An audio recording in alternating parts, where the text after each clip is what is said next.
Hey guys, so two things, and then I want to make this video short because I want to actually have a short video for once, because I know I'm known around here for making long videos because I go on random stupid tangents like this all the time, so I'm going to stop now. So number one, thanks to both Hallie and Melanie for filling in / taking part in the channel. It was really awesome to see new faces and have other people here and express their own opinions. That's really cool, and I really appreciate that, and the rest of us appreciate it as well. So thank you to both of you because you're both fantastic.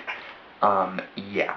And number two, I got a new poster, and I really like it, and you guys are going to have to get used to it being in the background, because it ain't moving ever, basically. Yeah. So basically what I wanted to say this week is a continuation from what Melanie said. Melanie made me realize that I was sort of thinking almost wrong-ish in my video from last week. I tend to think of emotions as these passive things, these things that we experience but don't really do anything with.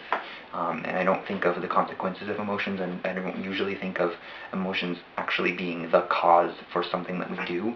But Melanie made it more obvious to me that when you feel guilty, you do something because you feel guilty, and I feel like I talked about this in the video last week, but it really didn't occur to me in this way until I watched her video yesterday, which is really strange.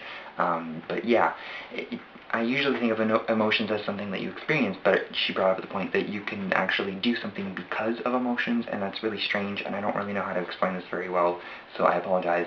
The best example that I can think of is when you're stressed or when you're anxious. It makes you do something. You can't just live with stress or anxiety. It's just something that you have to deal with, and so you have to do something to get rid of that stress or anxiety, whether that be avoiding something that makes you feel stressful or makes you feel anxious, or just like going headfirst into it and getting it over with. It makes you do something, and it makes you live a certain way and make choices a certain way, and it actually affects you. And it's just an emotion. It's this really intangible thing, and that's really cool.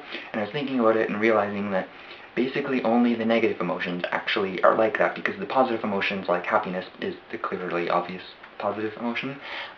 You don't really do anything with happiness, I don't think. I mean, there are things that you can do because you're happy, but not because you have happiness. If you understand the difference, then you're as crazy as I am.